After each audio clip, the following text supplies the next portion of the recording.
Brésil vient de vivre le moment le plus décisif de son histoire démocratique. Les élections présidentielles tenues en octobre ont montré un pays divisé, avec d'un côté les partisans du président Jair Bolsonaro et de l'autre tous ceux qui sont contre lui. En première ligne, on retrouve l'ancien président Lula da Silva que beaucoup considéraient comme le seul à pouvoir vaincre Bolsonaro. Et à juste titre. Dans son discours de victoire, Lula s'engage à réunir les deux camps et à être le président de tous les Brésiliens. A partir de 1º de janeiro de 2023, vou governar para 215 milhões de brasileiros e brasileiras.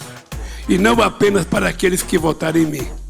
Não existe dois Brasis. A ninguém interessa viver num país dividido e permanente estado de guerra. Este país precisa de paz e de união. Este povo não quer mais brigar. Les résultats de l'élection étaient incroyablement serrés. 50,9% pour Lula et 49,1% pour Bolsonaro. Ce coude à coude et le score même de Bolsonaro, bien plus élevé que les sondages prédisaient, soulèvent de nombreuses questions. Quels ont été les accomplissements de Bolsonaro au cours de ces 4 dernières années? Quelles sont les erreurs qui ont causé sa défaite? Quel défi Lula devra-t-il affronter? Aujourd'hui sur Diplo, on répond à toutes ces questions. Mais d'abord, petit point historique.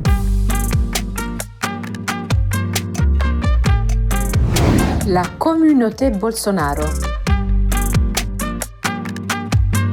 Dans les années 90, le Brésil a un train de retard. Son industrie est protégée par des droits de douane et plein de produits sont interdits à l'importation. En plus, le pays fait face à une désindustrialisation accélérée. Généralement, ça se produit quand les industries d'un pays ne sont pas compétitives. Pire, le Brésil accumule 4 décennies de forte inflation. Pour mettre fin à cette situation, il y a 30 ans de ça, le gouvernement d'Itamar Franco lance le Plan Real, un plan qui sera repris par son successeur Fernando Henrique Cardoso et qui implique une nouvelle devise et la mise en œuvre d'une réforme fiscale. Le Plan Real est un énorme succès et le Brésil devient l'une des principales économies émergente. La pauvreté commence à reculer et les inégalités de revenus sont réduites. Lula arrive ensuite au pouvoir et connaît quelques années d'abondance économique grâce au boom des matières premières sur les marchés internationaux. En 2010, le Brésil devient la 7e plus grande économie du monde, presque à égalité avec la 6e. Mais le Brésil est depuis retombé à la 12e place. Lorsque la manne pétrolière prend fin, l'économie brésilienne commence à vaciller. En plus, l'action du gouvernement de Dilma Rousseff est fatale pour l'économie brésilienne et le pays entre dans une profonde récession. Même la plus grande entreprise publique du pays, le géant pétrolier Petrobras, est proche de la faillite. Le mécontentement populaire propulse au pouvoir l'une des personnalités politiques les plus controversées de ces dernières années, Jair Bolsonaro. Son discours populiste captive des millions de Brésiliens fatigués des nombreux scandales de corruption qui tourmentent le Parti des travailleurs à la tête du gouvernement depuis 16 ans. Mais l'un des plus grands et seuls succès de Bolsonaro, c'est d'avoir intégré Paulo Guedes comme super ministre des Affaires économiques. Paulo Guedes est docteur en économie diplômé de l'université de Chicago, une institution qui a fondé le néolibéralisme économique. Depuis son investiture, il axe son programme sur la privatisation des entreprises publiques, la simplification de la réglementation du travail et la réduction de la bureaucratie. Mission impossible selon les données de la Banque mondiale. Le Brésil possède l'une des législations fiscales les plus complexes et inefficaces au monde. Plus précisément, il est 184e dans le classement de la Banque mondiale sur un total de 190 systèmes fiscaux. La réforme du travail promue par le duo Bolsonaro-Guedes a de bons résultats. Lorsqu'ils arrivent au pouvoir, le taux de chômage du Brésil est à 12%. Aujourd'hui, et malgré le coronavirus, il est ramené en dessous de 9%. C'est le chiffre le plus bas depuis 2015. Guedes joue aussi la carte de la privatisation pour réduire la dette publique.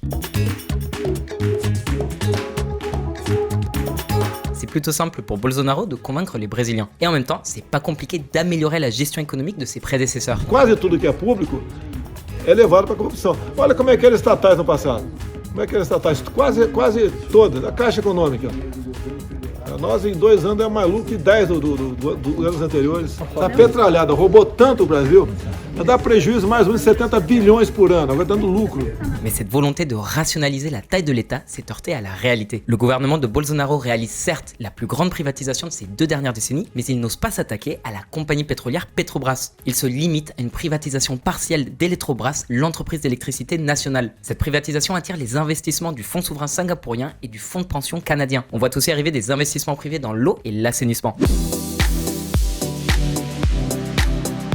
Après une décennie de faible croissance économique, le Brésil revient à un niveau raisonnable malgré un système extrêmement bureaucratique qui, même selon les normes latino-américaines, reste hostile aux entreprises. En 2020, la pandémie fait chuter le PIB du Brésil de 4%, mais l'année d'après, il augmente de 4,6%. Et en 2022, au moment des élections, la croissance sur un an reste supérieure à 3%. Ce sont ces chiffres positifs alliés à un discours extrêmement polarisé qui ont mené à la formation d'une réelle communauté de fanatiques autour du président, le bolsonarisme.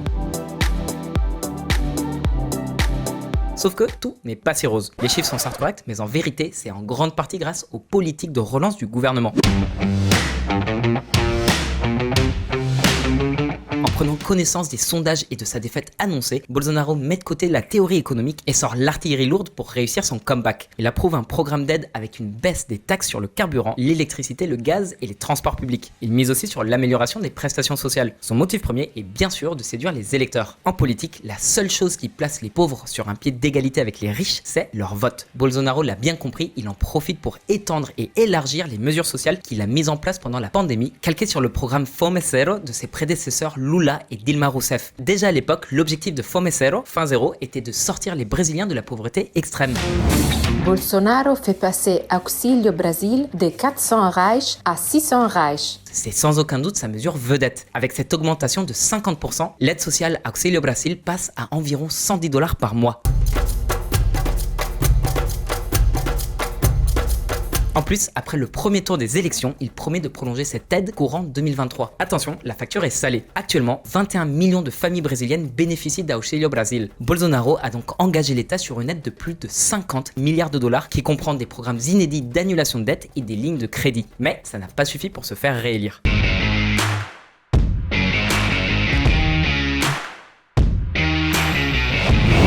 Les deux tours. Dire que le mandat de Bolsonaro ne compte pas que des réussites, c'est vraiment la moindre des choses. La minimisation de la Covid-19, identique à celle de Trump aux États-Unis, a fait du Brésil le deuxième pays avec le plus grand nombre de morts, près de 700 000 victimes. Mais c'est pas tout. La reprise de la déforestation de l'Amazonie a précipité une crise écologique alors que les préoccupations environnementales sont de plus en plus au cœur des discussions internationales. Sans parler de sa vision désuète sur la place de la femme dans la société, là aussi comme son modèle Donald Trump. Le but, séduire les églises évangéliques très conservatrices et très habiles pour convaincre leurs croyants d'aller voter, au risque de faire fuir une partie de l'électorat, notamment les classes moyennes urbaines. Mais malgré tout ça, il était quand même à deux doigts d'être réélu. Parce que oui, Lula inspire lui aussi le rejet.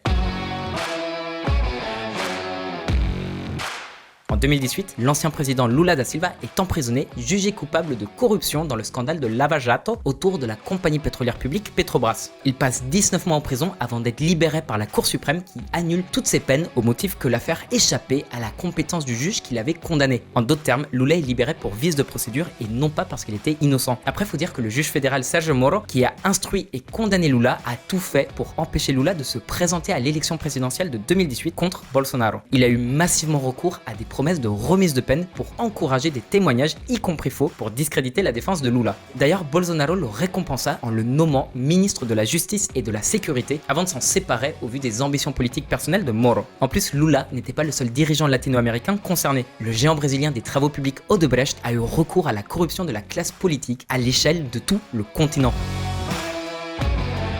Mais la mémoire des électeurs joue en faveur de Lula. Car il faut le dire, la qualité de vie de millions de Brésiliens s'est considérablement améliorée pendant sa présidence. En plus, ceux qui bénéficient des aides débloquées par Bolsonaro sont aussi ceux qui sont très en colère contre la hausse de l'inflation. Bref, les deux hommes ne laissent personne indifférent et ça s'est vu pendant la campagne électorale. Des limites ont clairement été franchies. Si Bolsonaro a la réputation d'être un bougre et un goujat, Lula n'est pas laissé pour compte. Élections au Brésil. Une campagne de fake news et de désinformation dans le camp Bolsonaro comme dans celui des partisans de Lula. La campagne électorale a été sale et c'est vraiment dommage parce qu'une politique de réactivation de l'économie brésilienne aurait été la bienvenue. Le pays s'est complètement égaré et ne tient que par l'essor de son secteur agro-industriel, notamment grâce à l'appétit vorace de la Chine et plusieurs multinationales occidentales pour le soja brésilien, à tel point que le Brésil devient le troisième exportateur mondial de produits agricoles après les États-Unis et l'Union européenne. Mais ça ne suffit pas, l'industrie brésilienne est en déclin constant depuis des décennies.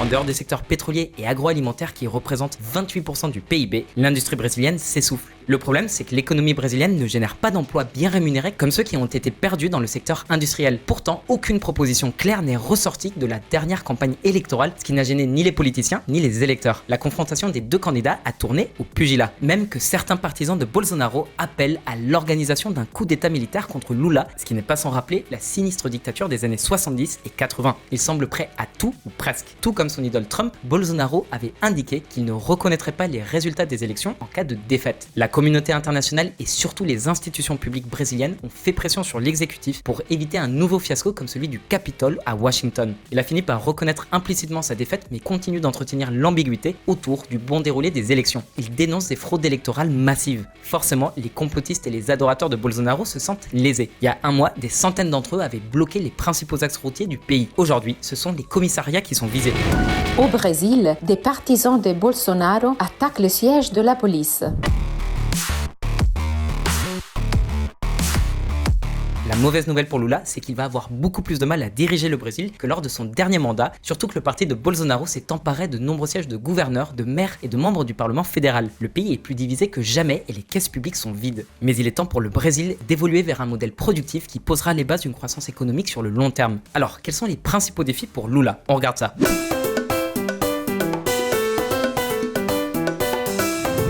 Le retour de Lula.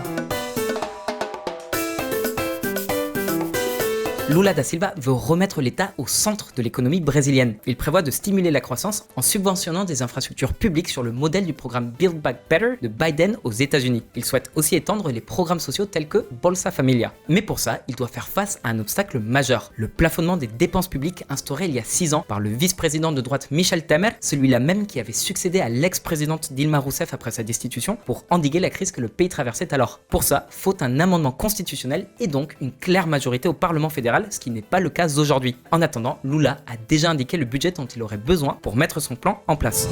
L'équipe de Lula cherche à exempter 32,4 milliards de dollars du plafond des dépenses. Alors, le gouvernement Lula va-t-il dépenser de l'argent qu'il n'a pas? Ouais, il y a des chances. Mais Bolsonaro a été le premier à esquiver le plafond des dépenses. D'abord à cause de la pandémie, mais aussi à cause de toutes les promesses faites pour gagner les élections. La question maintenant, c'est de savoir comment Lula prévoit de payer ces 32 milliards de dépenses supplémentaires. Lula souhaite dynamiser le marché intérieur pour augmenter la production et la consommation domestique. Pour y parvenir, il veut augmenter les subventions aux programmes sociaux et les investissements publics pour soutenir le développement des infrastructures. Des revenus plus élevés, c'est plus de revenus pour l'État grâce aux impôts. Mais la dette publique, elle va s'alourdir. Le problème, c'est que les finances du Brésil ne sont pas au même niveau qu'à la fin de son dernier mandat. Cette fois-ci, Lula n'a pas beaucoup de marge de manœuvre. 80% du budget va aux salaires et aux pensions des agents publics, alors que dans la plupart des pays, ces postes de dépenses n'atteignent pas 60%. Et les dépenses publiques avoisinent les 40% du PIB, une proportion similaire à celle de nombreux pays riches. Mais la qualité des services offerts aux citoyens est loin d'être aussi bonne. Le pays a tout particulièrement besoin d'une réforme fiscale. Sur ce plan-là, l'administration Bolsonaro a complètement échoué. C'est maintenant au tour de Lula. Il veut se concentrer sur la lutte contre les inégalités et améliorer la redistribution des revenus. Lula da Silva va profiter de l'héritage du tandem Bolsonaro-Guedes. Bien que son parti ait sévèrement critiqué la réforme du travail pendant la campagne électorale, il n'a pas été question de l'abroger, mais plutôt de la modifier avec des ajustements mineurs. Lula a aussi critiqué les privatisations, mais le coût politique d'une renationalisation d'Eletrobras serait bien supérieur au coût de la transaction. Ça créerait une insécurité juridique pour les investissements étrangers au Brésil, ce qui serait préjudiciable à d'autres projets gouvernementaux, comme les partenariats publics-privés pour le développement des infrastructures. Malgré son positionnement à gauche, Lula a glissé vers le centre, comme en témoigne son choix de nommer Geraldo Alckmin, ancien leader de centre-droit, comme vice-président. En plus, il n'a pas de majorité parlementaire, ce qui compliquerait toute réforme majeure. Lula va donc se concentrer sur l'amélioration des plans sociaux et surtout sur le développement d'un agenda vert qui, par exemple, réactivera le pacte de l'Amazonie pour la protection de la forêt tropicale. Lula veut aussi développer une politique étrangère bien plus active dans la région. Il a déclaré à ce sujet que l'intégration régionale, le Mercosur notamment, serait l'une de ses grandes priorités. D'autant que le Brésil, très actif sur le plan régional et international pendant les premières années Lula, a pratiquement disparu durant les années Bolsonaro. En l'absence du Brésil, les plateformes latino-américaines de dialogue politique comme l'UNASUR et la CELAC, auparavant très actives, ont pratiquement cessé d'exister. La participation de Bolsonaro au sein des BRICS et du G20 passait complètement inaperçue, même que l'Allemagne et la Norvège avaient suspendu leur appui financier à la préservation de la forêt amazonienne, tant il était évident que Bolsonaro encourageait sa destruction.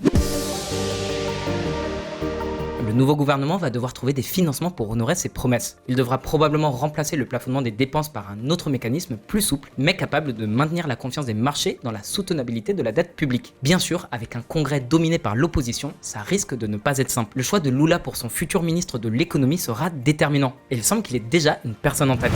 Lula penche vers l'ancien maire de São Paulo, Fernando Haddad, pour tenir la barre de l'économie brésilienne. Haddad est le choix d'une gauche modérée. Maire de São Paulo de 2013 2013 à 2016, il a réussi à réduire le déficit budgétaire de la ville et se tient à distance des politiques populistes. Aujourd'hui, Bolsonaro n'a quasiment pas fait d'apparition publique et n'a rien commenté à la presse. Il a même laissé Lula se déplacer seul à la COP27 en Indonésie en tant que représentant officieux du Brésil sans avoir encore été investi. Certains considèrent que c'est une stratégie pour se hisser au-dessus de la mêlée et préparer son retour en 2026. En plus, certains gouverneurs acquis à la cause de Bolsonaro refusent de reconnaître la victoire de Lula et menacent de sédition. C'est problématique parce qu'en plus de fragiliser l'état de droit, il gouverne certaines des régions qui contribuent le plus à l'économie nationale. À ton tour, Lula va-t-il réussir là où Bolsonaro a échoué? Le Brésil parviendra-t-il à surmonter sa division et à remonter la pente? Bolsonaro méritait-il un second mandat? Dis-nous ce que t'en penses dans les commentaires. Comme d'hab, lâche un like, abonne-toi si c'est pas déjà fait et fais tourner. Obrigado et até logo.